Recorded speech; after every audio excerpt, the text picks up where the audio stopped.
if I tried to do exactly what someone else did, it would come off so fake. So like you have to be your own person at the door. I don't want anyone to be able to save me or help me. Let's put myself to the test and see how I get out of it myself. So I just went out by myself for about like 2 weeks. You have to be able to work on the fly and come up with things and connect to someone that you would think you could never connect to. But that was really helpful, was kind of doing it myself and just building the muscle in that way. Okay, welcome back, everybody. This is The Signal, brought to you by Boundless Energy. And I believe this is episode 3, and it appears we are almost maxed out on subscribers. So the support has been frankly overwhelming. I had to upgrade my storage with Google so that my inbox could support just the massive influx of inquiries and support and subscribers. So it's been incredible, an incredible run. I think it's #1 business podcast in the world. And so thank you to everybody for supporting. I do got to just read. We have just a quick read from our sponsors. This episode is brought to you by Shake Weight, the single most effective weight loss mechanism on planet Earth. Shake Weight. It says here, you simply buying one will give you a 10% body fat decrease and will make your mind, body, and purpose sharper. Shake Weight. www.shakeweight.com/The Signal. I mean, and you can get 100% off your next Shake Weight what the purchase. Producers of Ozempic don't want you to know. No, they don't. No, they don't. Big Pharma hates this one secret, and that is the Shake Weight. So go ahead and get yourself one. I actually have 3 of them. I'll use them simultaneously, and that is how you get a physique like this, okay? So if you're looking for a very mediocre physique, Shake Weight is the path. Okay, good to get that out of the way. I hate the sponsors. I just, they pay a lot, so we do it, but you know, it is what it is. So ladies and gents, we're here with an incredible individual. This is Emma Casale.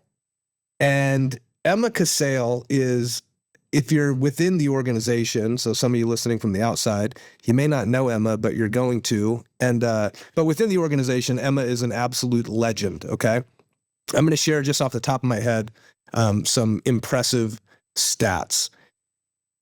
Boundless is a supporter of GivePower, the GivePower Foundation. We donate to the GivePower Foundation every install. We make a donation.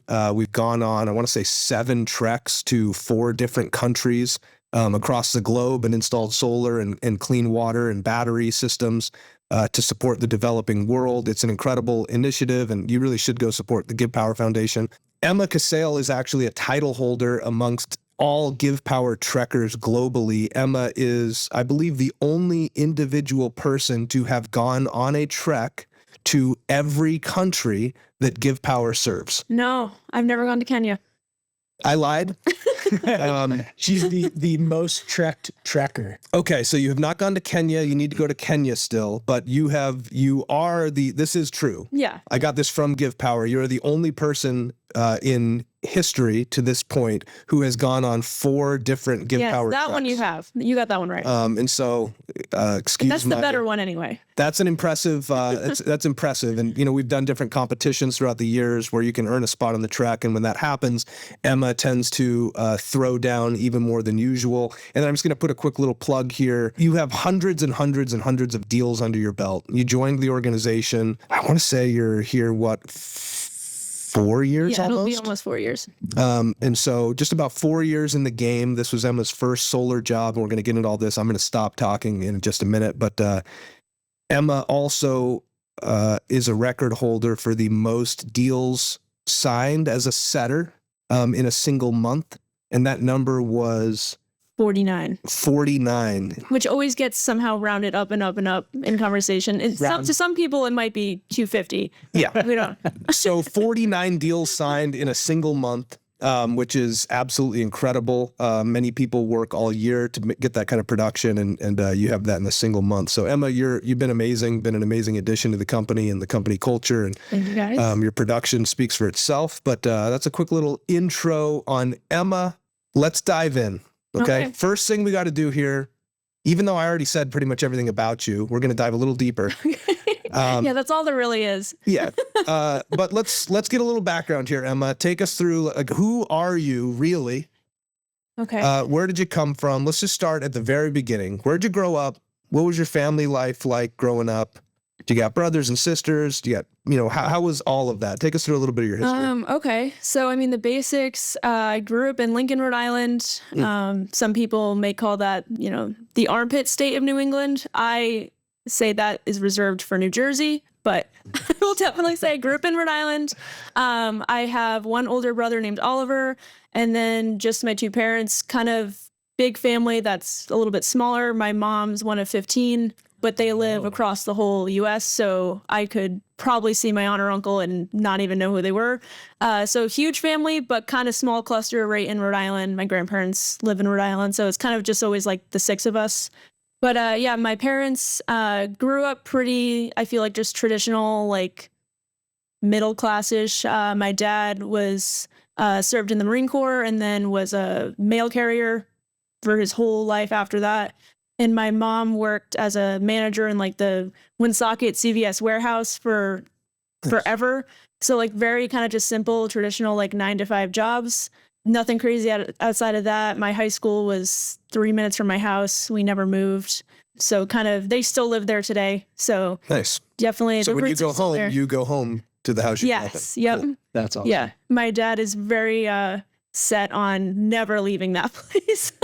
So I've tried to get him to move. I'm like, go to Southern Rhode Island. You guys are retired now. He's like, you know how much work I've put into this place. I'm like, yes, we all know. Yeah. You made it very clear. How does your mom feel about that? She's a secret fighter. Yeah. I send her Zillow updates every now and then. I'm like, just whisper it to him in his sleep. But no, they're there for the long haul. Yeah. Pretty Nice. Much. Yeah.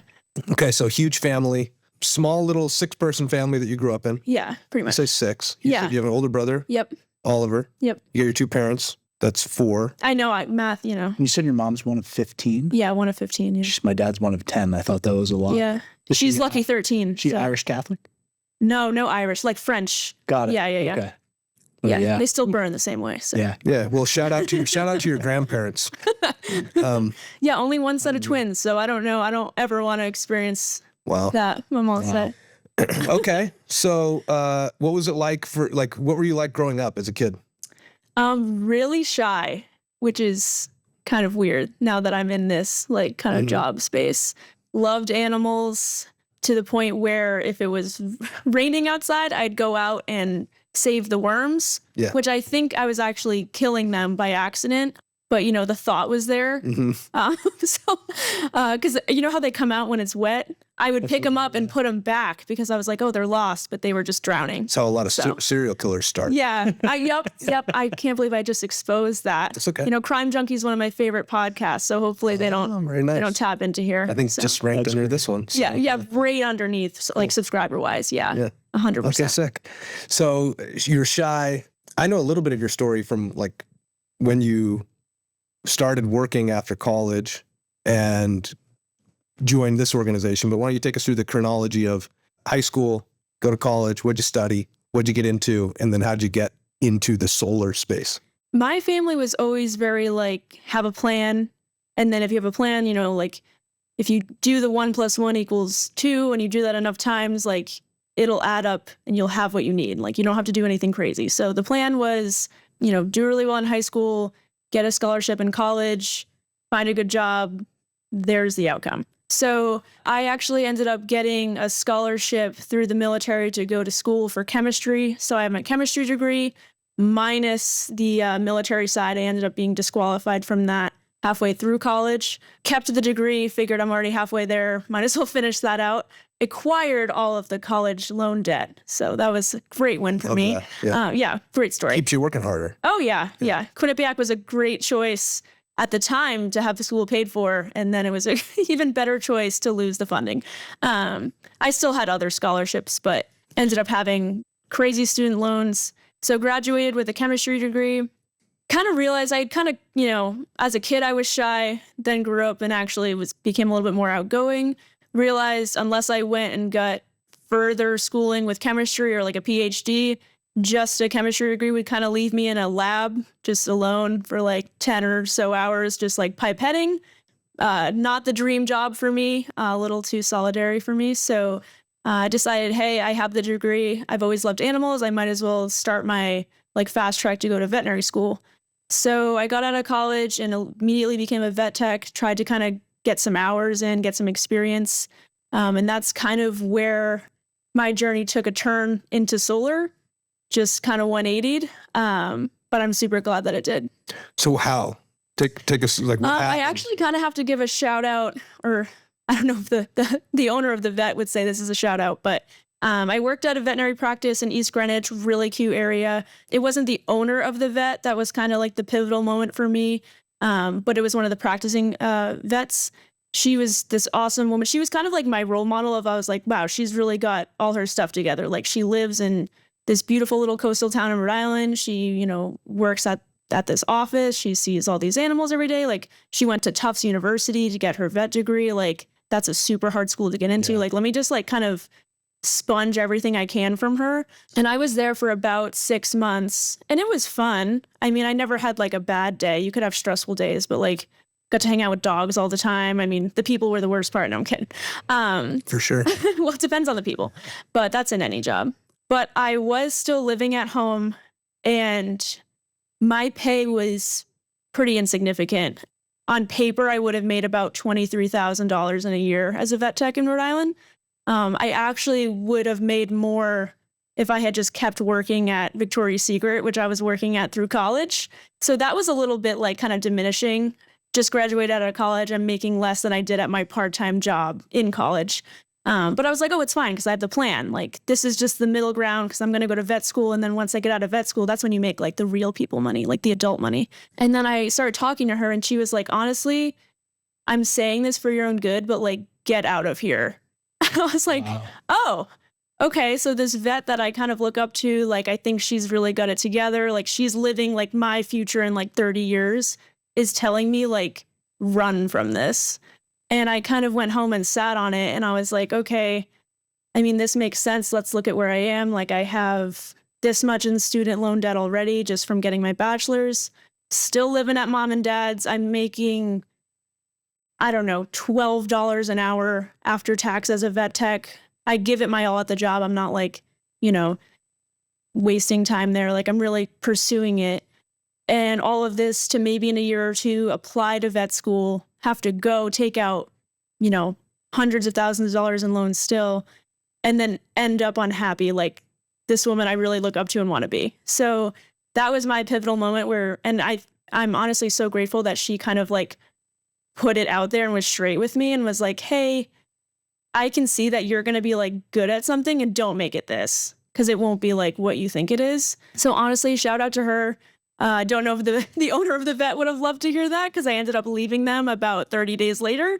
But yeah, she was a real one for that. And the moment she said it is when I kind of saw it because it was like kind of the facade dream of like, oh, well, that's what I grew up thinking is you go to school, you take out a loan, but that's okay because you make millions after and you pay it all off and life is good and you have the big house with the fence and everything's fine. But veterinarians do not often see that. So I'm kind of glad that I didn't go down that like traditional path.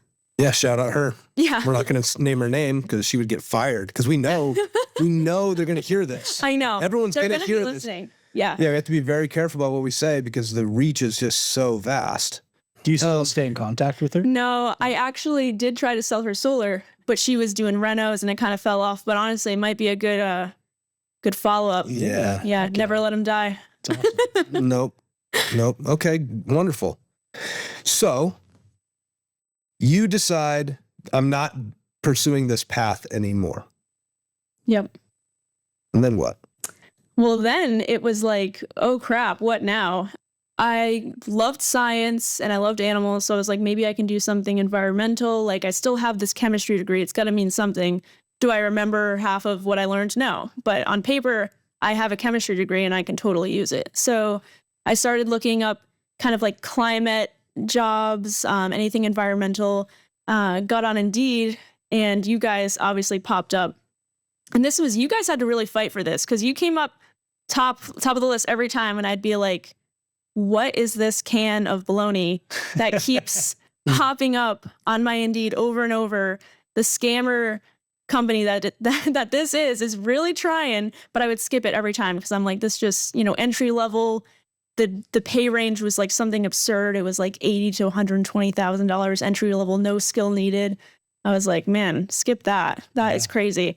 So it took about 3 or 4 weeks and a lot of actual, job rejections where I was like, okay, like, what is this? I need to like investigate this because it's actually almost pissing me off how many times I've had to scroll by it and it's just flashing the money in my face. So that's when I actually clicked on it and met Shannon and she kind of gave me the lowdown and I was like, okay, let's investigate further. And that's how I actually got into here. So we just annoyed you to the point where you submitted. Which, that's a lesson in and of itself. Yeah.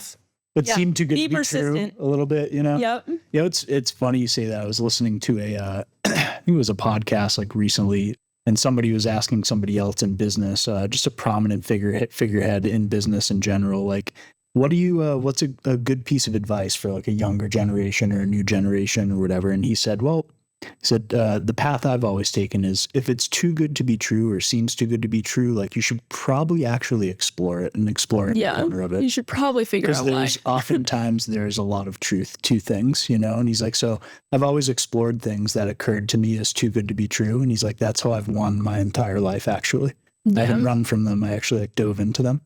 And I thought that was super cool. Yeah, exactly what it was. Yeah. Mm-hmm. Yeah, I think, what did your parents say? I asked this question because I remember what mine said. Me too. I remember how mine felt when I told them like, hey, I was going to go get a master's degree. And I was like, I think I'm going to go knock doors in Tucson and sell some solar panels. Yeah. And I don't think they thought that was the best idea ever. And so you met with Shannon, shout out Shannon Urato. She's a gem. You got annoyed by our prolific, advertisement on Indeed.com. And then you started investigating. And so you take us from that point. You have your first meeting with Shannon. What was that like? Honestly, she called me when I was at the gym and I was like, oh crap, this is awkward. I like ran into the locker room and I was like, cause I really wanted to figure out what it was.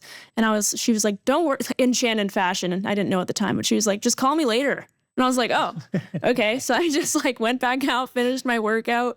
And I vividly remember getting back to my parents' house and I was all like gross, but I really wanted to call her back. So I just like laid down on the floor and I called her back and I just asked these questions and she explained the job and it seemed so simple and easy that I was like, this is still like Hannah Maloney. Like, why wouldn't everyone do this? Like, you're telling me I can just wake up, I just have to go walk around outside and like talk to people and you're going to pay me to like at the time it was to set appointments. Yeah.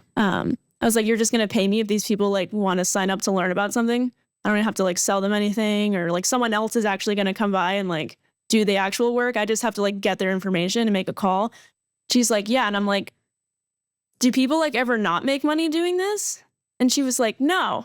And I was like, so why are you even still recruiting? Like, why do you even need to do this outreach if this is that easy? And she was like, well, you have to give it a try and you have to, go out and do it. And to kind of answer your question, I did not tell my family until the day before I started. So I actually gave Shannon the go ahead, but I did the right thing. I stayed at my vet practice for a whole other month because they had me scheduled and then I started. So I had a whole month to back out and I had a whole month to kind of like pan it over in my mind and be like, is this real? Like, I don't really know. And my start date was November 1st. So I was like, it's going to be cold.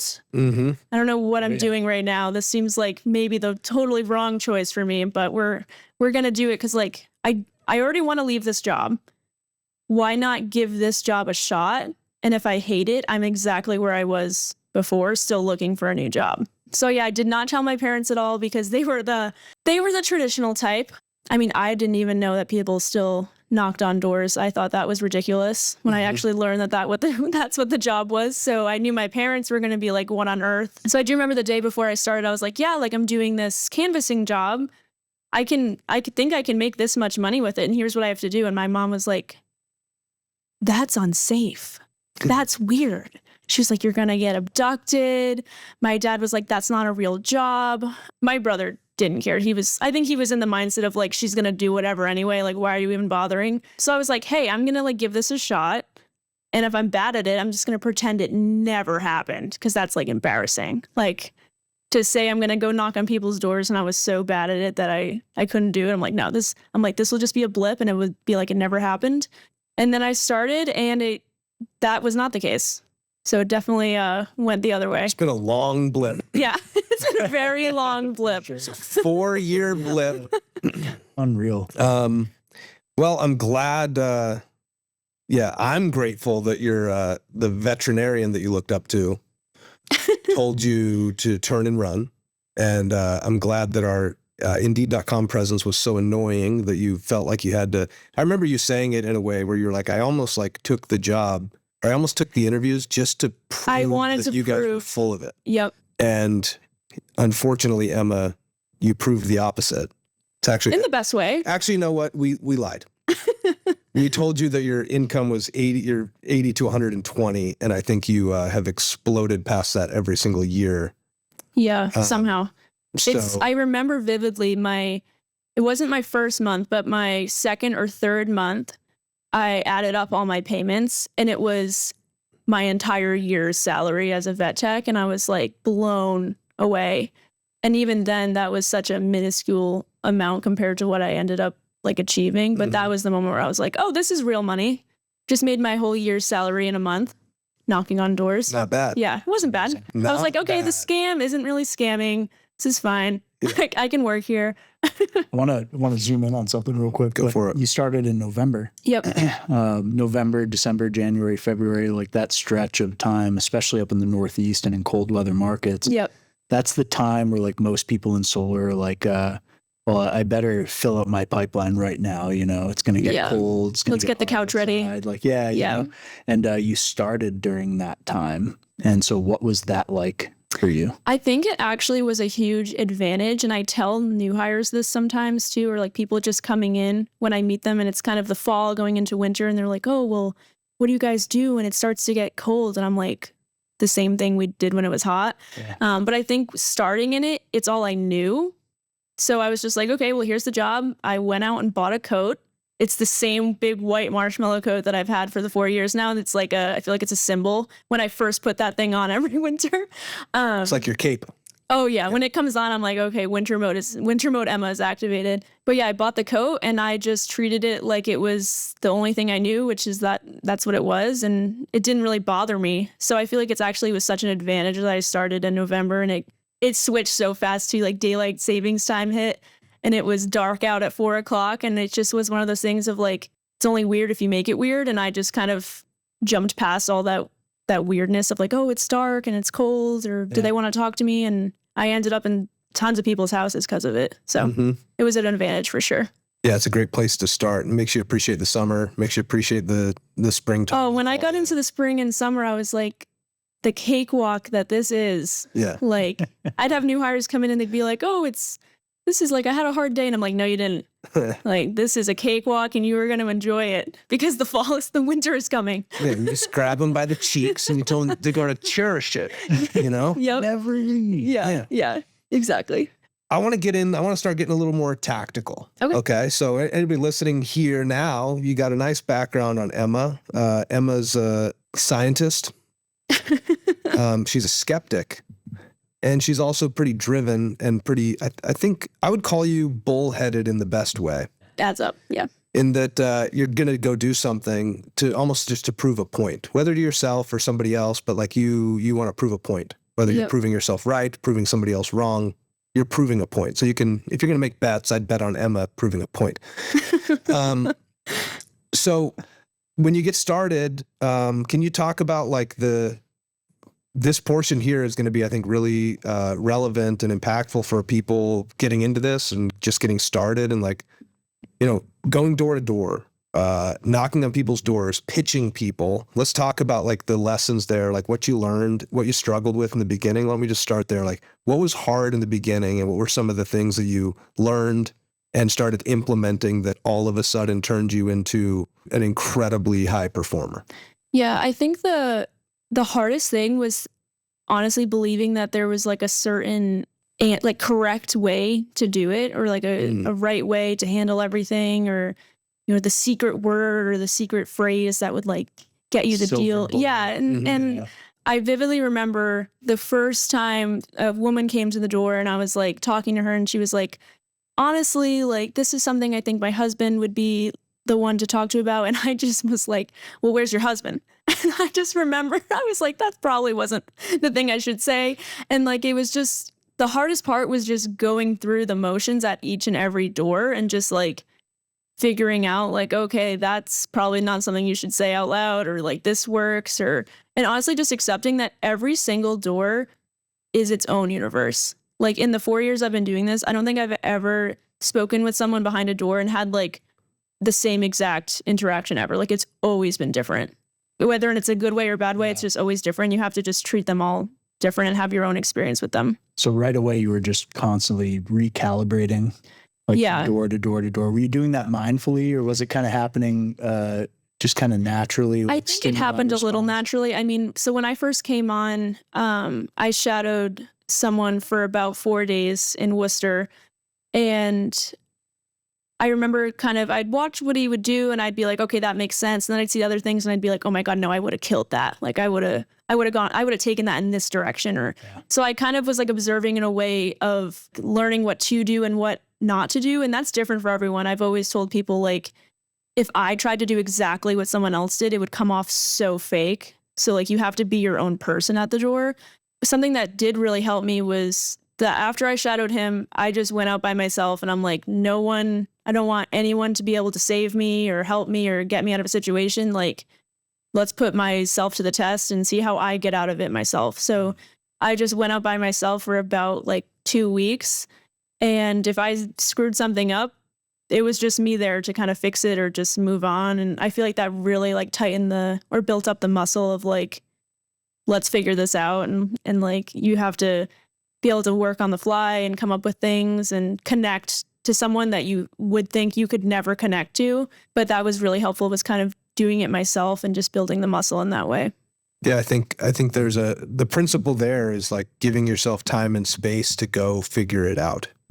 Because I think a lot of people getting started are looking for like constant feedback, constant help and support. Like, let me go out for a couple of hours. I don't got it. I now need to go get more training so that then I can put in more time.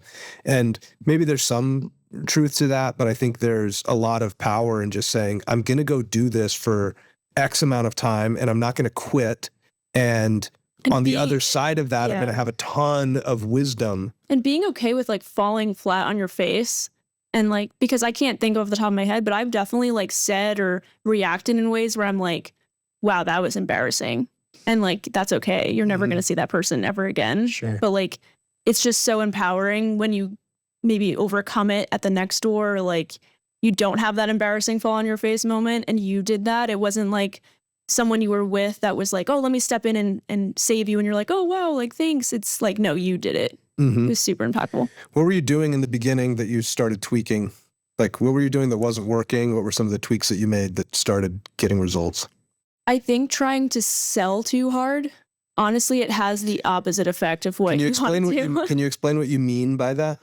Kind of trying to like convince them of why they needed to do this, or like us coming by and doing all this stuff and making it seem like more complicated and more in depth than it really was. Because I knew that the final goal was like, you're going to get solar on your house, but like that's a lot to unpack on someone's door. Sure. So it kind of had the opposite effect. Like if you go up to someone's door and you're a total stranger and you're like, here's this huge home reno project and you're totally going to do it. And we're starting this now. You don't even know me. And like, here's all the reasons why you're going to want to do it. Like that can be really overwhelming. So I think it really started to shift for me when I just took a step back and was way more like almost nonchalant. Indifferent. Yeah. Kind of just like, here's some information.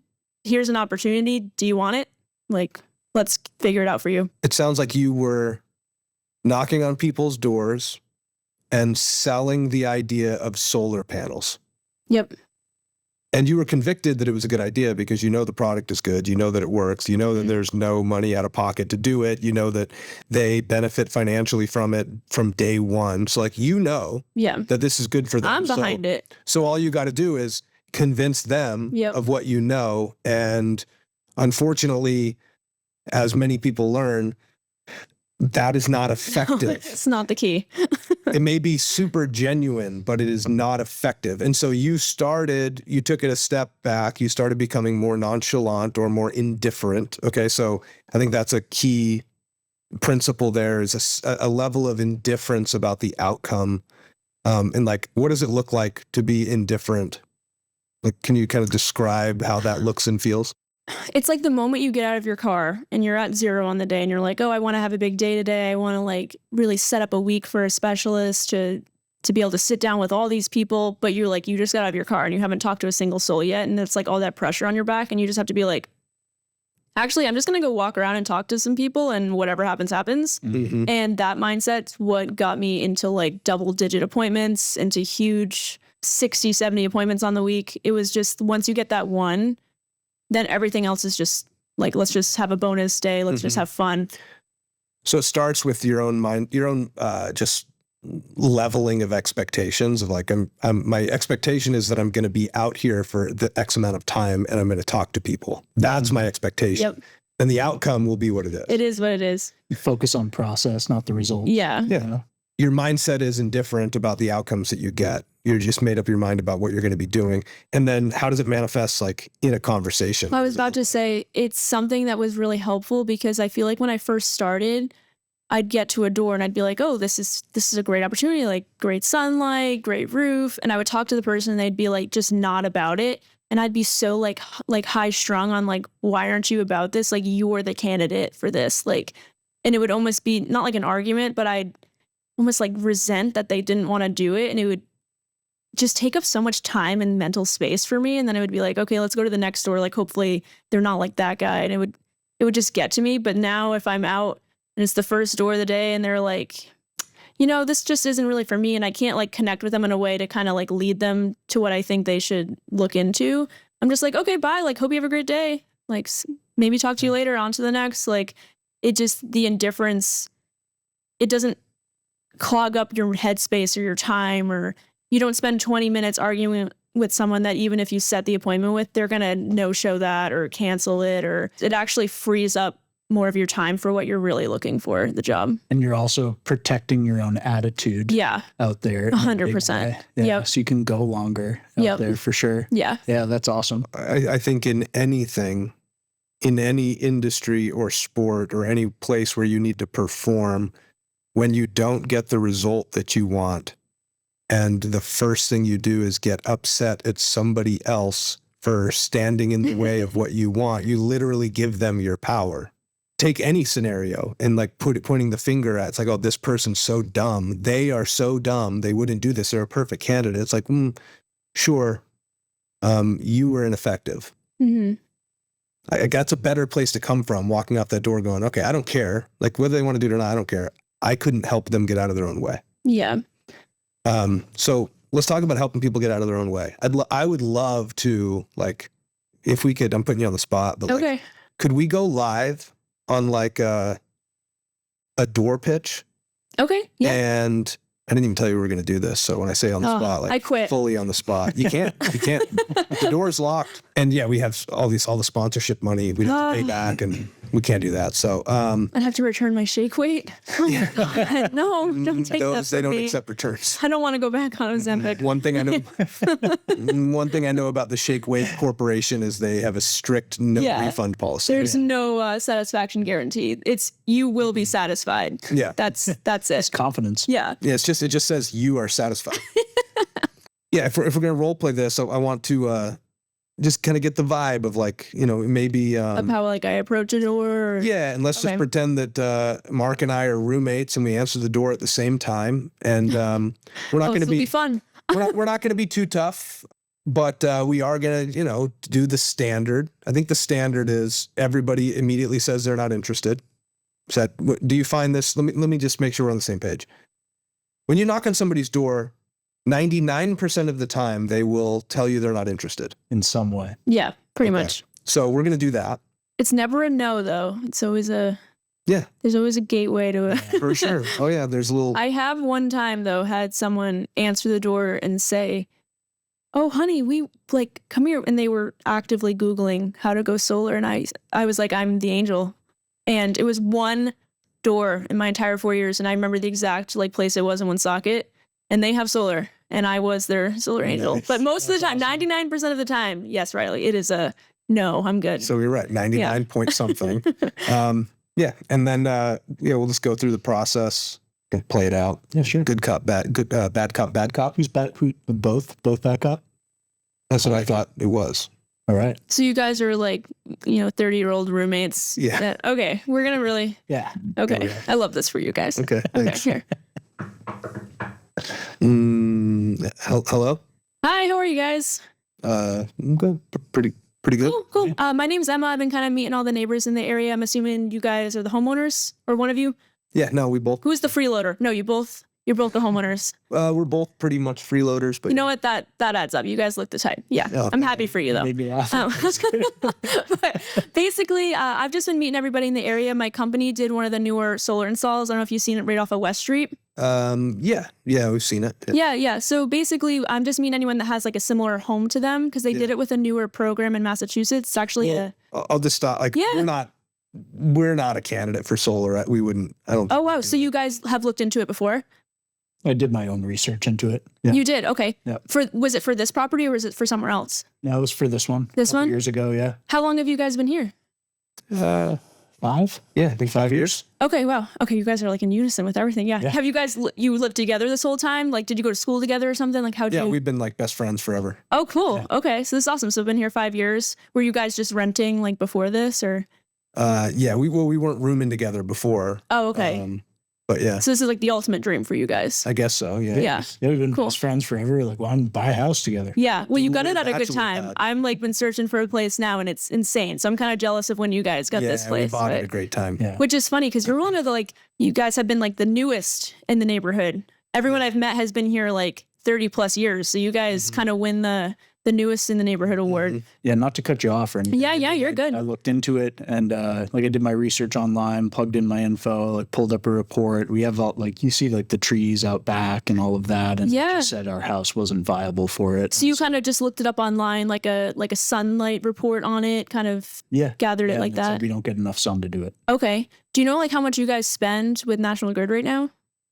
I think our last bill was like I've been 320. Oh my gosh, I was gonna say I've been getting around like 150. So you guys are in the threes. Yeah, we keep Wow. like 67 in here. So. Oh yeah. Okay. I'm especially this summer, like I'm dying right now. So that kind of makes sense. Okay. So you guys have a bill of like almost like $300. Mm-hmm. Okay. So Doesn't break the bank for us though, you know. okay, wow. Yeah. Yeah. I mean basically I'm just informational. So you kind of looked into it a little bit like on your own, kind of just like a Google search, kind of tried to gather some information. It looked like your home wasn't going to be a good candidate. Do you remember if it was going to save you any money at all? Like what were you kind of looking into it for? I think what made me kind of look into it is I just saw it like I saw it happening, you know. There was Yeah, and you just kind of wanted to know what your options were. Yeah, and I was like, Yeah. I heard there was like incentives and stuff too. yeah, Yeah, 100%. So Are those still around or? yeah, so there's a I couple. heard they went away. Well, a couple are kind of changing. They're always changing and evolving. The incentives, they start off really strong, and then as more people, do them, they don't have to be as good, so they'll kind of, lessen them. So my job is to kind of just give you guys the information on what you might qualify for incentive-wise. There's a couple ways to go solar in Massachusetts. The way your house is oriented, I actually think that you might be able to benefit from one of them. It's a no-cost program. So it's something that, the specialists we have in the area can kind of go over with you guys. Every home's obviously very different. You guys have a $300 electric bill. You do have a couple trees on one side, but they only shade like your garage. So I think you'd actually be able to produce more than you might think. So we kind of just give you a savings report on what you'd be able to like save with the program, and we just leave it with you guys to have. What do you mean by no cost? Like solar leasing type of thing? So it's not really like a lease. The specialists can kind of go over with you guys, but essentially there's incentives. Some people pay into it on electric bills, or if you own the home and it gets enough sunlight, or your roof type is a certain way, you can actually qualify for it, and you can actually get the whole system installed at no cost. And the whole goal is just to reduce your electricity costs and save you money and kind of get you locked in and protected from any increases or any other charges that National Grid keeps throwing on you guys. So my job's pretty simple. I just come out and find the homes that I think might benefit. we are just informational at the end of the day. So our specialist is actually me, and I don't know if you know your neighbor 2 houses down, Tom and Amanda. They have the corgi. So we're going to be meeting with them tomorrow at like 3-ish. I can see you guys are here now. Do you want me to have them swing by around like 4:30, bring you that information, leave it with you guys? I don't know. Is it like it's kind of seems like a sales pitch or something? Like, I don't know if I'd. Yeah, I mean, honestly, when they swing by, it's kind of just to answer your questions and leave you with the information. The only thing you really need is like your national grid bill, but they're not going to stay for dinner unless you make something awesome. They're pretty much in and out. Usually takes about like 15, 20 minutes. They'll stay for as many questions as you have, but then they're kind of on to the next. I usually fill up their calendar pretty well. I'm sorry, what were your names, by the way? Totally missed that. Mark. So it's Mark. Riley. Mark and Riley, cool. Okay, so who's the boss with the electric bill? Who wears the pants there? Okay, so it's Mark. And then, so I'm going to put down, Mark. Sorry, Riley. So I'm going to put down here that you guys pay around like $300, and that's average, or is it higher in the summer? That was our most recent one. That's your most recent one. Okay, so kind of around $300 a month. And you guys, I don't know what you guys do for work. Are afternoons typically best for you that you're both here? Because I'd want you. Both work from home. Yeah. Oh, you do? Wow. Same company or? No, different companies. Oh wow, you guys don't drive each other crazy working from home for different companies in the same house? Well, we have 2 wings of the home. Oh, that makes sense. So 2 offices and everything. So no other roommates, just you guys. Just us. Wow, this is awesome. We have a cat. Oh, cool. Okay. Does he ever get out? I haven't even seen him. Doesn't try to get out. I haven't seen him. He's an inside cat. Yeah, you're giving me the eyes like he is.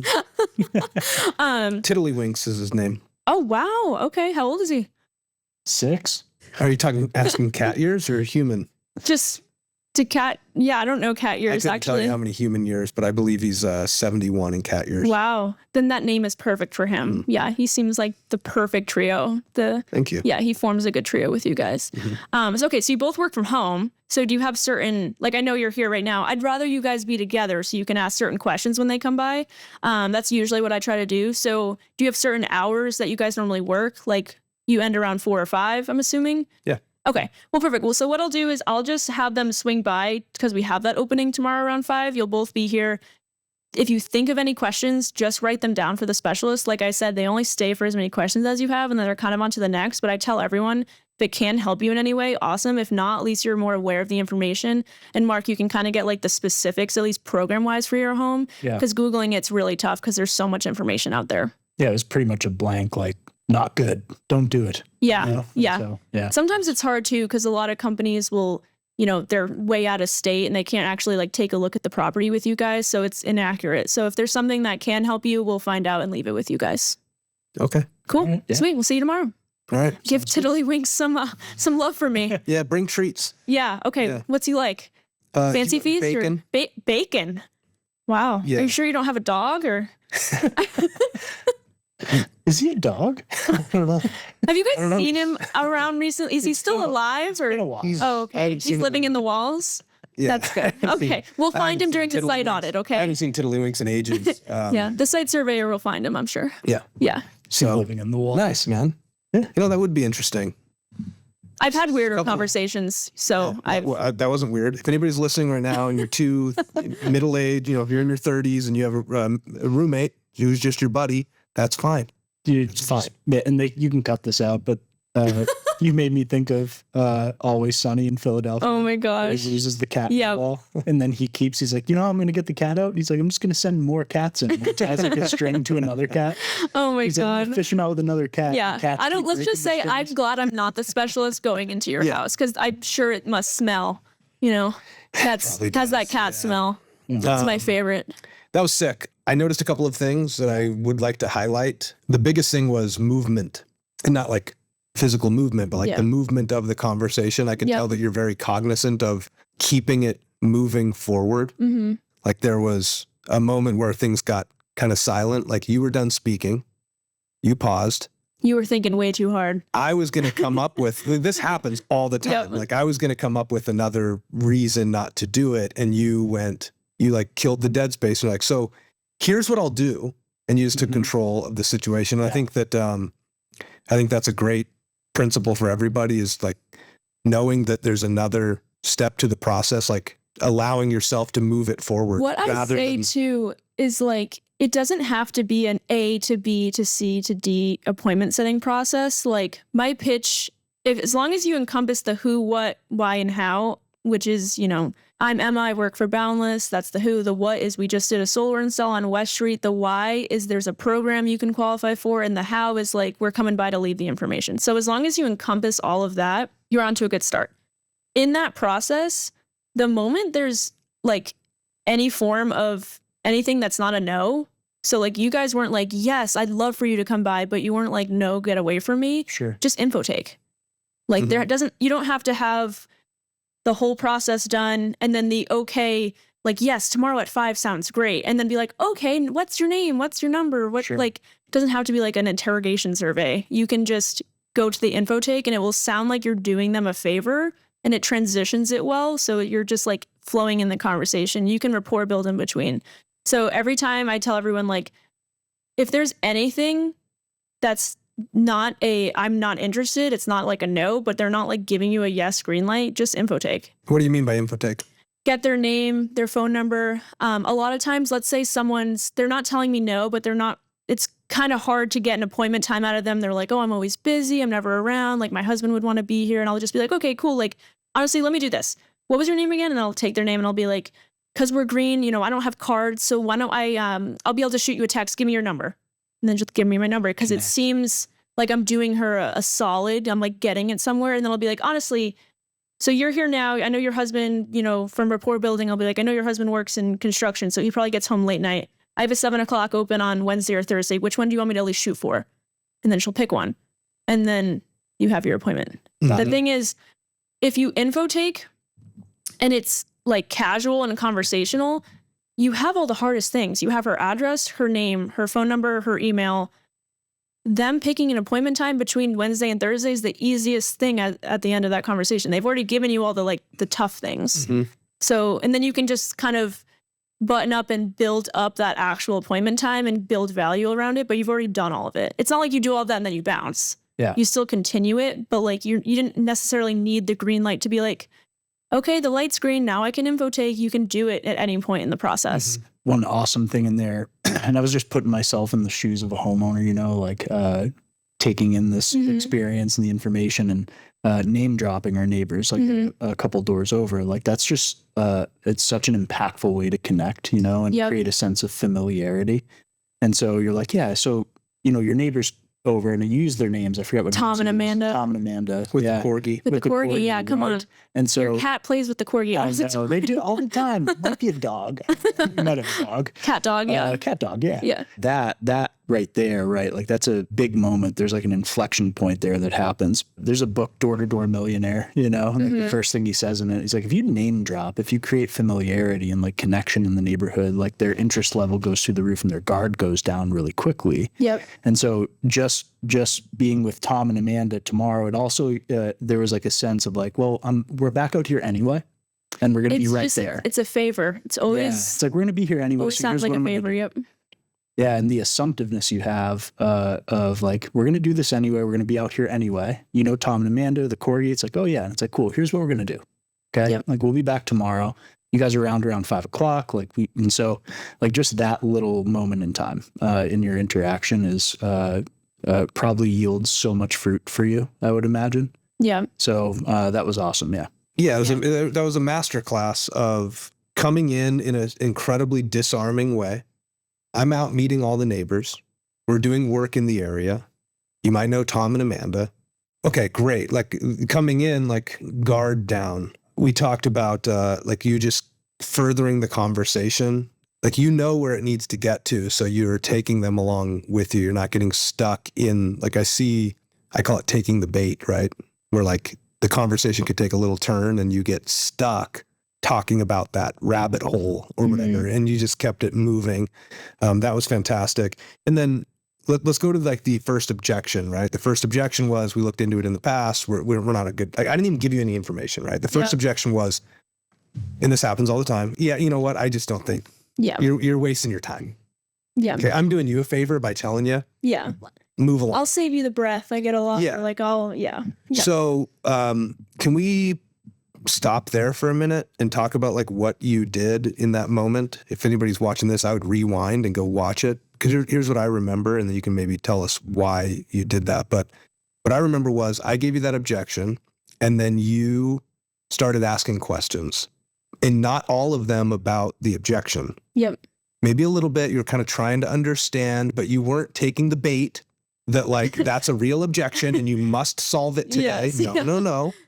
You asked some of those questions, but then you started info taking too. You were asking like, how long have we been in the home? Kind of went down a little rabbit hole of our living situation and where we moved from, which is you like pivoted to rapport building. So I hit you with an objection. Yep. The gut response for anybody is to like handle the objection the way that I was taught. Yeah. You must say this when they say that, and you do The it. rebuttal list. Yeah. So, but you handled it in a way, Trump calls it the weave.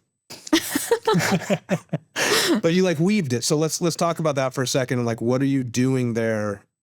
And how do you know to do that? Like, what is that?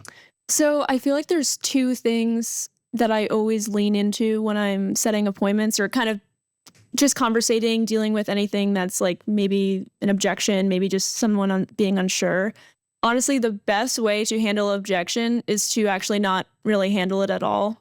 You can like bring it up, be aware of it. Don't just like sidestep it because that's just rude. Mhm. Like if someone gives you an objection and you're just like, anyways, You don't want to shine a big. you don't want to. Yeah, you're not there to be the problem solver. Someone can give you the most outlandish, objectively wrong statement that if you did a poll of 1,000 Americans, like all 1,000 would actually know the correct answer. They can say any of that, but you're a random person at their door, and the thought that you're going to tell them that they're wrong at their door is like crazy. Yeah, you're not going to convince it. You're not going to change anyone's mind at their door at their house that you just randomly went up to when it's their opinion and they obviously have some sort of like background or whatever that kind of morphed them to have that opinion. So the best way to really handle an objection is to kind of be more of like a therapist role, or take on a therapist role, I mean. So like Mark said, we're not a good candidate. And I said, oh, so you've looked into it before. It wasn't like, why aren't you a good candidate? Like, what happened? Yeah. Like, Or like, no, you're totally a good candidate. yeah, because it's you're not gonna battle them on it. But the point is, you're gonna go down two roads. The person's either gonna say, no, we've actually never looked into it. We just know we're not a good candidate. Or like, we did look into it and here's what happened. And you can still be the therapist in both roles. It just gives you the option to kind of learn and gather, because maybe a friend had a bad experience, or maybe they were given false or misleading information, or maybe you were just a do-it-yourselfer that is a know-it-all and maybe you shouldn't know it all. So it's one of those things of like, if you can just learn about the objection and just be the therapist and kind of be like, oh, like, okay, so you looked into it a couple years ago. Like, okay, that makes sense. What came of it? What did you like think about what you learned? Here's what, I can leave with you. It's a little bit different now. You're not proving them right or wrong. You're just like taking it, understanding it, processing it, hearing what they're saying, and then kind of diverting it to the appointment or the specialist. Mhm. You can do that with so many objections. Like I looked into it, and just the cost of how much time it was going to take to pay all that off. And, we're not even going to be in this house for as long as it would take to pay it off. And I'd be like, okay, so like your concern is kind of how much money it's going to cost you and what your return on investment is. Like, do you have any other questions?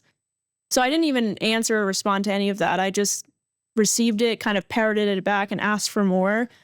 The like reaction or the reception you're going to get from that versus whatever person was at their door before that was like, oh, let me look in my rebuttal book 1 second. Like I have the perfect like one-liner for this. Mm-hmm. Like it's just such a difference. I think the worst word for any person training anyone on sales is rebuttals, because they don't work.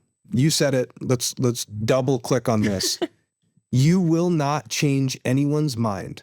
So somebody saying I'm not interested and then getting an appointment was not you changing their mind and having them be interested. It was you taking that person how they are and allowing that person to have it make sense to at least get a little more info. It's leading them down the path and not pulling them, or like it's someone that's like, oh, I would never put it on my roof. It's going to put holes in my roof. In this 5-minute conversation I had with them, I didn't like teach them that there's no holes in your roof or whatever. I just kind of like led them to wanting to learn more about how that works.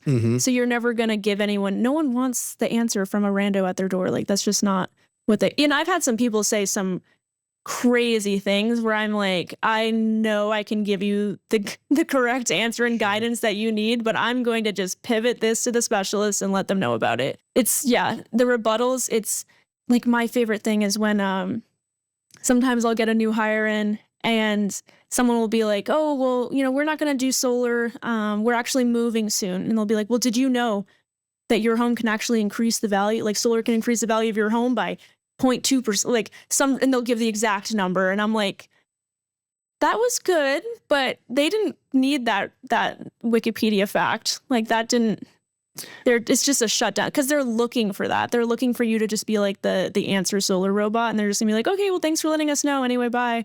Mm-hmm. Like it doesn't actually lead to what you're shooting for. Yeah, you don't often find two opponents in the middle of a debate changing their minds. Yeah, no. For me as a salesperson, I want to know the answers to these things because I want to be confident that the product I'm delivering works and is good. Yep. But that information doesn't lead to sales. What leads to sales is making somebody feel comfortable, making them feel like there's something in it for them. Mm-hmm. And there is something in it for them. There's free information and a free report. Like what you're selling is not solar panels. This is what I know. This is what I noticed, and this is a highlight. And anybody listening, if you're great at this, you are not prospecting and selling solar panels. You are selling free information. Yep. That's what you're selling, is the opportunity to get information for free with no obligation. So all you have is something to gain and nothing to lose. And that's why you can get a lot of wins. And you're not even telling them, hey, like you qualify for this. That's why I'm here. You're like, hey, I come by to places I think this could work for and I think it could help. I don't actually know. So that's why I'm here to like kind of figure it out. Mm-hmm. Are you on board? Like, let's figure this out together. What we didn't share in the role play was Mark's credit score is only 525. Oh my gosh. Well, but fortunately, I do pay my bills on time half the time.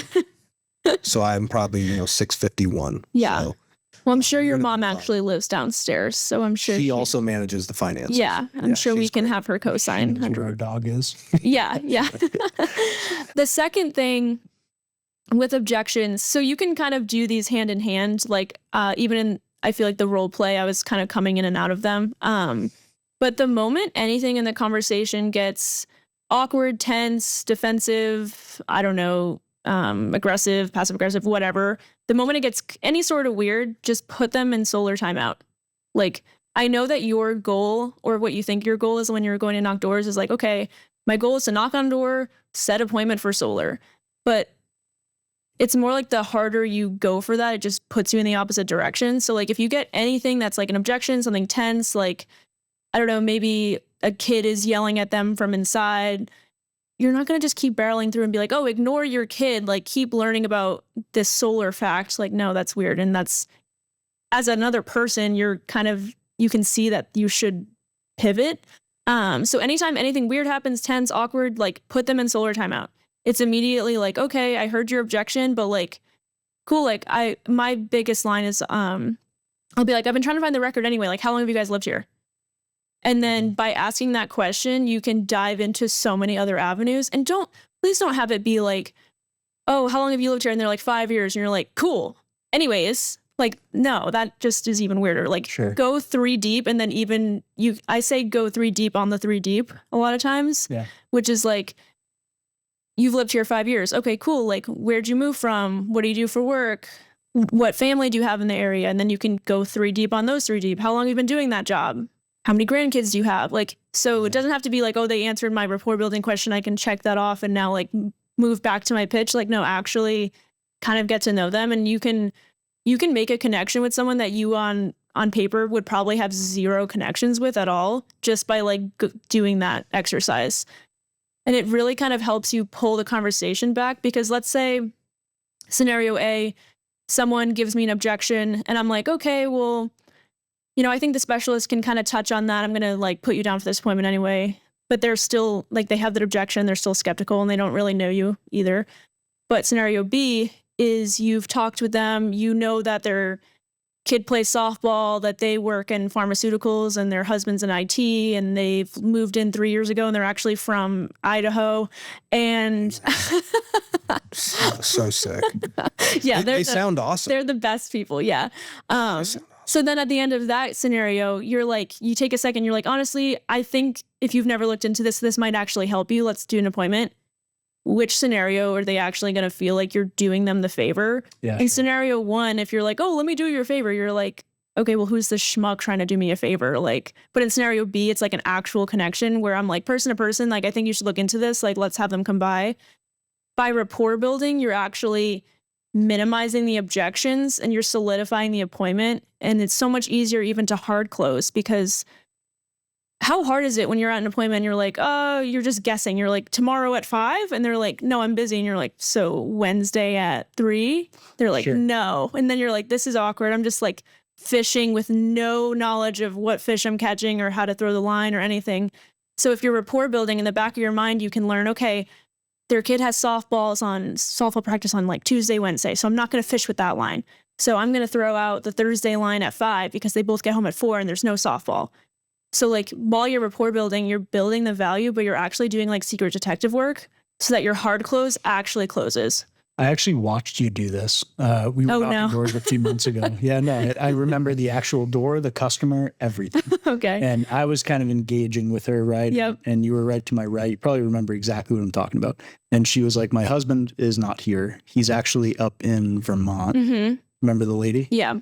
Up in Vermont with the guys trip, all that. And you stepped in and you said, I forget what it was, but you said something funny around like just a guy on a guy's trip. I was like, you let him go on a guy. Like, I was like, where's the girls' trip? Like, I was like, are y'all sipping wine or? So immediately, right? I backed out of the situation because you just came in and like there was this connection, and then you were like, what is it that you do for work? And I think you almost called it. You're like, is it like you must be like a designer? Oh yes, the interior design. And she was like, I literally do interior design. And you were like, I can tell. And you like peeked inside the house. You're like, your house is absolutely stunning inside. And she was like, oh my gosh. The detective work is going strong. And I literally like the whole time I was like Homer Simpson, that gif like backing into the bush, you know? I was like, I'm just gonna let this happen. Yep. And you connect, and the whole time you're right, like you're connecting with her and there's like this rapport being built, and it's almost like it was like a little solar timeout a little bit, and you're just connecting, fact finding, figuring out who she is, what makes her tick a little bit, and then bringing it all the way full circle to like when I believe his name was Mike. I don't know why I remember that. Like comes back from Vermont, the trip. And then knows what we're gonna do, and like it was just it was a masterclass of like connecting from one human being to another, and that was awesome, and I never forgot that. And I was like, I'm just gonna back out of this conversation real quick. Shut up, Mark. Let me work. Yeah, let her cook. You know, I'm impressed you never. Awesome. I'm impressed you never forgot it, because it was so many weeks ago. It was the first time Mark and I had ever. Seriously, it was like almost offensive how long. Like I was like, are we doing this now? Like, and I was like, we've never done this. No, he was waiting for you to prove yourself. Yeah. Thank God. Actually, we've actually all been a little bit collectively as a business. We're like, nobody can go out with Emma. All that could happen is we'll make you worse. Yeah. She'll make me like, you know, shit. Yeah, like something will like glitch out. You're the best I've ever seen. Pardon me. What could we possibly add? You know, it could only make things worse. Pause. Quick plug on something. Yeah. Pause. Quick plug. Go ahead. Wind back like a little bit in this conversation, and you had figured a lot of stuff out when you came in. You were like, and you said you figured out how to do double-digit appointments, you know. And I just want to quick plug something. We were bringing this up the other day. Yeah. There was this thing that was created pretty early on called 10 Spot Mondays. Yeah. And I want to recognize this really quick because I forgot the length of time in which this went. I also somehow don't know how it was feasible. It was wild, actually. I was like, was that a couple? And so there was a thing, it ended up becoming 10 Spot Mondays. Like you could take to the bank that on Monday, like you're going to see Emma Casale on the scoreboard, 10 appointments on the day. And it lasted 6 months. Yep. It was every Monday. Yep. For 6 months. 6 months straight. I remember when I got to the ending of the 6th month, and I was like, I think I should retire this, because it's either I'm gonna have to do it for like a year, or it's gonna go really wrong and I'm gonna be pissed. I was like, I'm gonna just retire this one. So was it like a gamification? Is my question. You know, it's like it just became a game you were playing. Yeah, it was playing this game. It was a big like kind of breakthrough thing. Cause I remember when I first started, it was like, if you got double digits, it was like, you were like a big dog. It was like, you're like the one. So it took me a little while. I remembered it was in Attleboro, poor Attleboro, whoever lives there. I've met you and there's no one left that I haven't talked to in Attleboro. That's where every Monday I'd go there and I'd be like, okay, another 10 coming up. But the first time I ever hit 10, I was like, okay, like I did that. And then it happened because the very next Monday I hit 10 again, just like in happenstance. And I was like, this seems kind of fun. Like you get all of it out of the way. Cause at the time it was like the goal was to set 10 appointments on the week. And then you were like, you're kind of like safe. Like no one can be like breathing down your back or bothering you. It was like, just get your 10 appointments. So I was like, what if I just got my 10 appointments on the first day of every week? And then the rest of the week I can just like have what I called having fun was just getting more appointments. But I enjoyed it personally. But I was like, I can have fun because there's no stress. And the funny thing is, a lot of the time, a lot of my contracts would come from the appointments that weren't set on 10 Spot Monday for some reason. I don't know if it was like a mindset thing of like, oh, I got my 10. Now I can just go and feel less pressure. And all of those just went somewhere. It was a weird statistic, but yeah, it just started then. And then I said, how long do I think I can do this? And there were some days where I woke up and I really regretted my decision of 10 Spot Monday. There were a couple times. One time it was like monsooning. It was actually a movie moment. I was walking down the street and a car went by and actually like tsunami'd me. Nice. And I was like, well, nice. I'm only at 3 appointments. Like this 10 Spot Monday couldn't have come at a better time. And there was definitely a Monday where I was like viciously hungover, had like the shakes and everything. And I was in Pawtucket that day. And I remember that was a fight for the 10, but I did it. So I think it was more a pride thing for sure. What Riley said about proving it. I was like, well, I'm not ending this until I want to end it. That was the thing for me. So super, super sick. And unintentionally unlocked something else here, actually. Something really important. You were like, okay, like I started doing 10 on Mondays. And it's like, well, the goal, right, every week was you got to go do 10 appointments every week. And so I started leaning into doing that on Monday. And then the rest of the week for me was just fun. And by fun, I mean setting their appointments. But there's actually a really incredible principle in there for anybody in sales, anybody in solar, anybody rolling into the next month. Like we play a game where the month starts, right? It's like a calendar, the page of the calendar switches, right? And everything you did last month almost gets washed out a little bit. Not really, right? But like new goals, new month, start at 0, and the importance of just getting going and getting a really hot start and building that movement and those results as early as possible. What else did you learn from doing that and just kicking off every week? And what would you say to like anybody in sales or anybody here at Boundless and Solar about what it means to get a really hot start to a month or to a week and what that can do for them?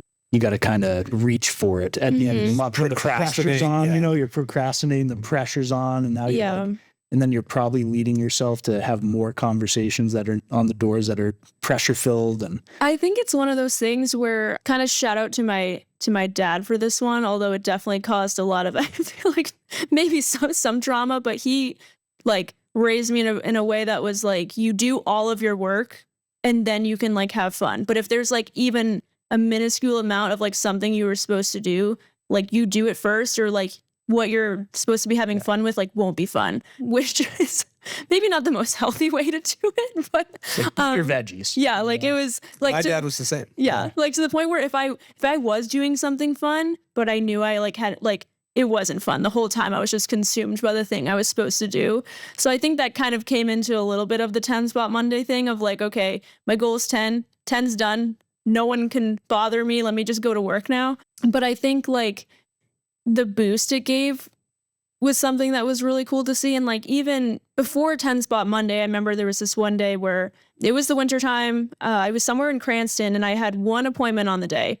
And to me, that was like disgraceful. I was like, what is this? And I was like, it was like 7 or 7:30 and it was dark as heck out. I was disappointed as well. Yeah. And I was like, man, Riley's like, he's definitely looking at these numbers. And he's like, she better not be driving home. Like, I was like, I'm about to be fired. This is awful.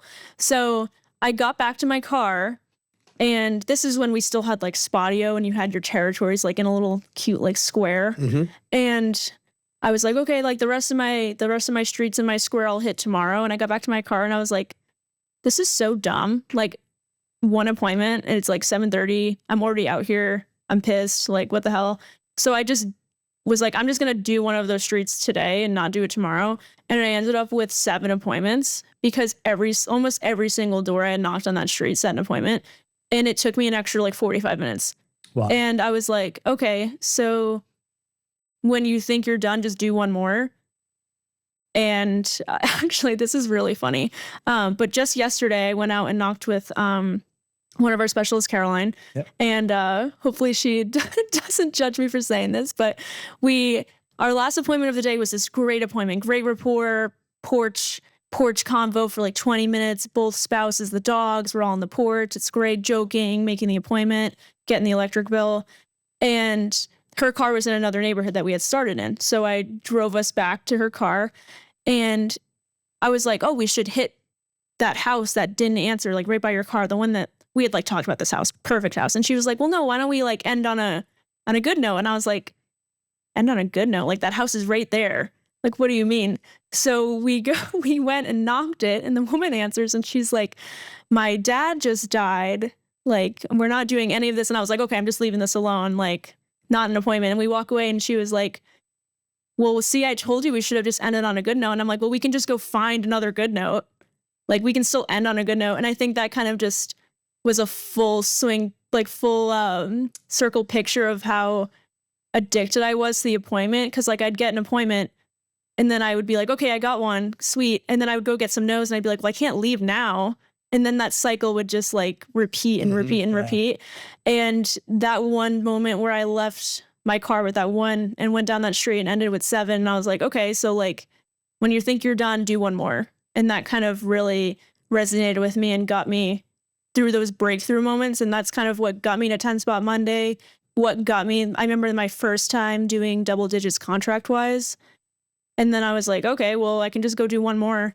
And that was in the first March Madness. I got to 10, I ended with 16, and I was like, and I remember everyone was like, that's like not normal, like to get that many contracts. And I was like, well, I'm just going to go do one more. Like, screw it, why not? Yeah. So I think that's like kind of the boost that you might need if you're newer. You one-moored your way all the way to 49. Yes, yeah. Which honestly, sometimes though it's painful because like you get to these numbers and you're like, you wake up the next month and you're like, man, how do I one more of that, man? I really overdid it that time. Sure. But if you ain't growing, you're dying, you know?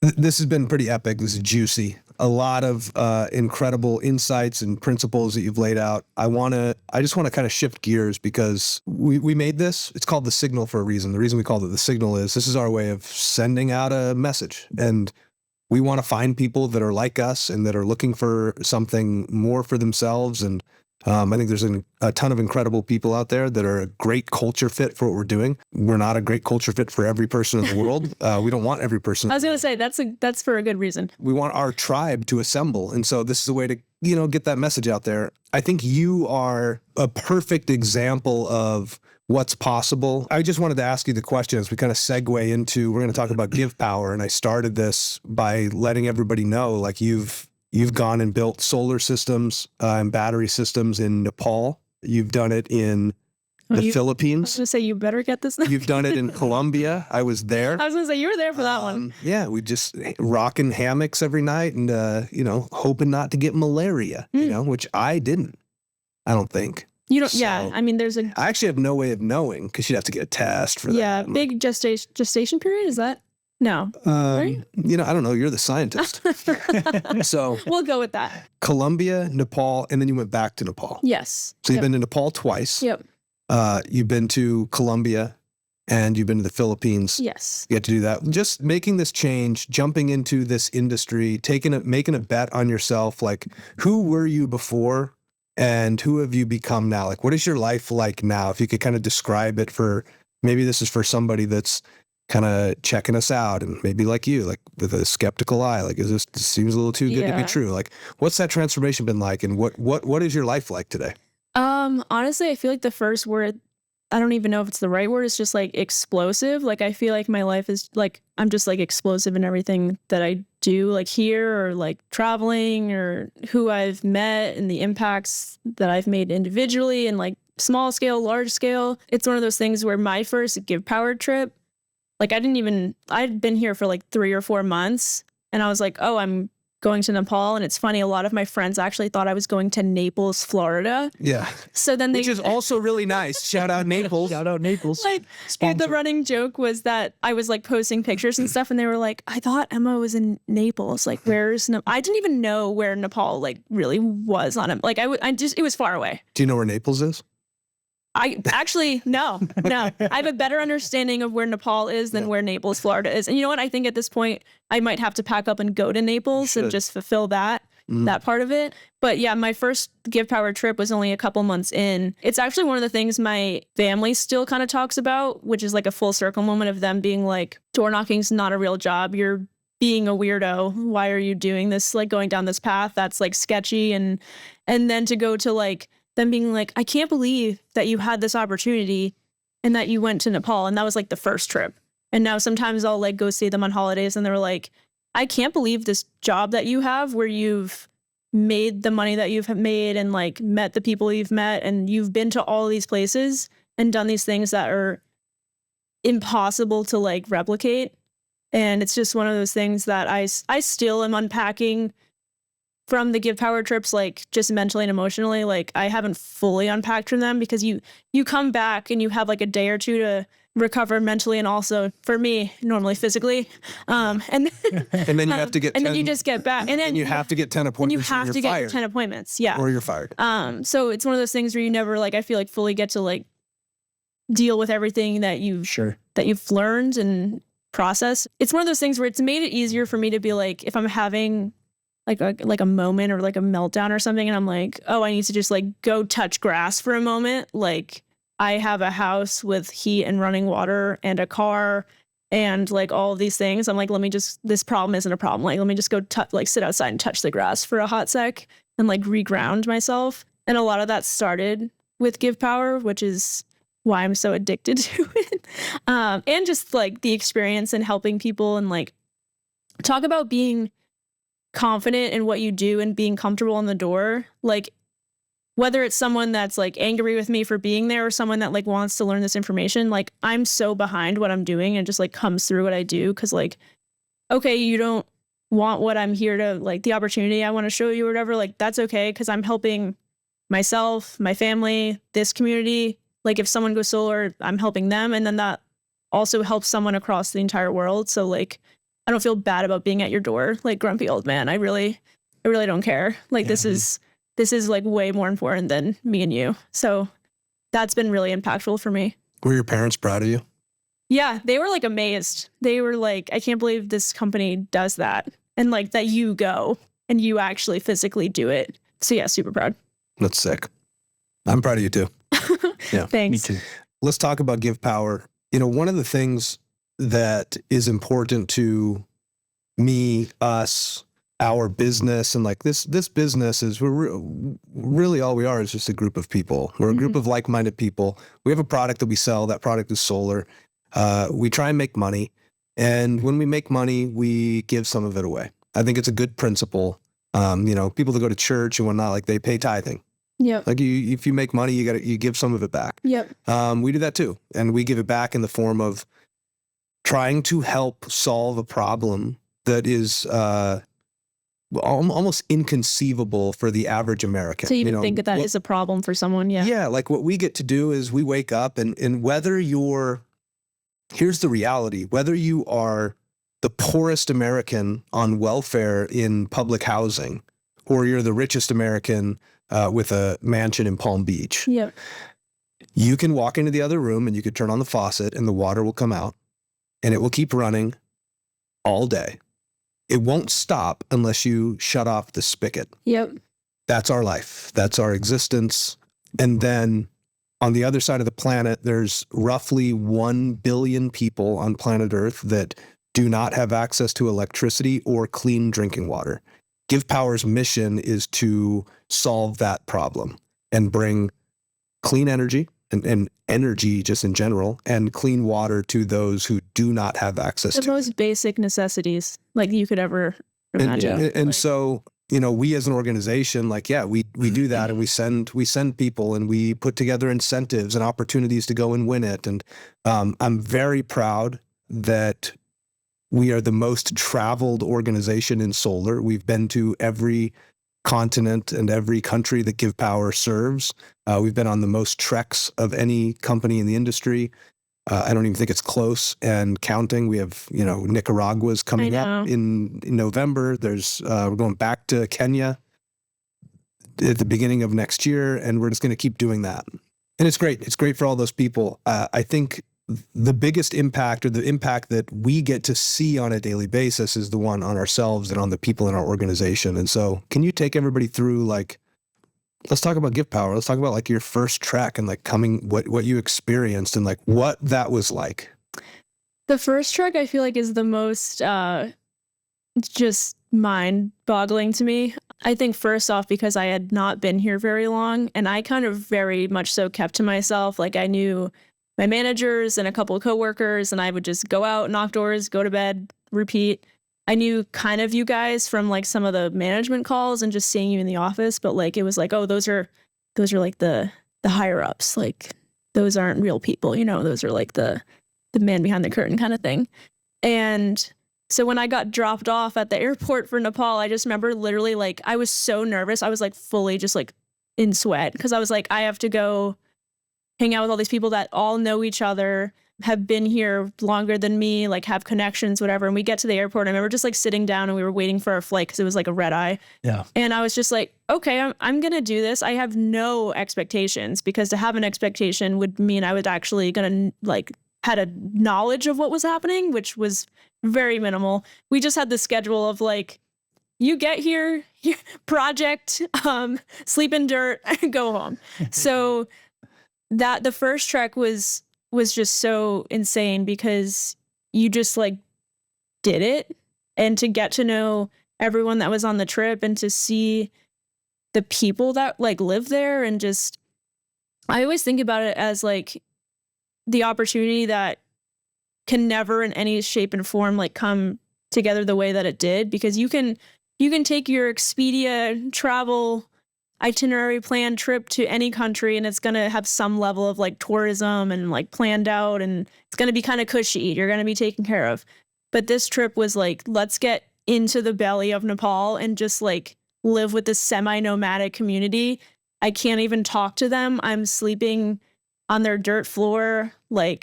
We're in these mud huts. You Cleaning can't spiders out of the you can't get that experience. How no one can say someone can be oh, I've been to Nepal, and I'll be well, no, I've been to Nepal. I've experienced that. And just to be able to see that country in that way, and actually see the struggles that they have, and how grateful and just the celebration that they threw for us giving them a grain mill. A grain mill?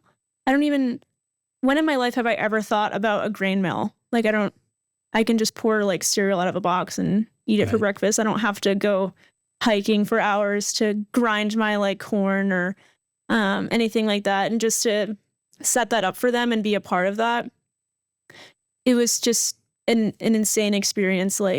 You get so much out of it personally. It's one of those things where I think some of our guides were talking about the experience, and I was I don't know if this is crazy, but I think I'm actually getting more out of this than they are, which is insane to say because they're so impacted. And I'm who's winning more here? Because you get to bring it home and kind of share it with people and bring kind of the simplistic mindset of just be happy with what you have. They were the happiest people I've ever met in my life, and they objectively had what we would consider nothing, and they were so happy. And it was actually so nice to have us all go there. We had no cell service. It was just us, and getting to know each other and just kind of stepping away from what our kind of American lifestyle is, and just being people with other people that are simpler. And it was just, I could talk about it forever. It was just such an experience that I was not prepared for at all, because I wasn't even really well established in this job yet, and then I was in Nepal, and I was with a bunch of people I knew of in the company but didn't really know. And that is one way. If this was all to do team bonding, Riley, you found the best way to do team bonding. Not showering for 4 days with a group of your coworkers will bond you in a good and bad way. True. So just all around, like the impact on me, the impact it had on my relationship with people here, just the impact globally, and even like the guides, like Dusty and Sanjay and Ravi, and just like I still communicate with them all the time, and I'm so connected with them. And you're a world away, but it's like such a lifelong effect. Something really cool. That trek, small community up in the mountains in the Himalayas. Yeah. You could see Everest from there, I believe. No, You could not see Everest. we could from see Long Tongue, Yeah. I think.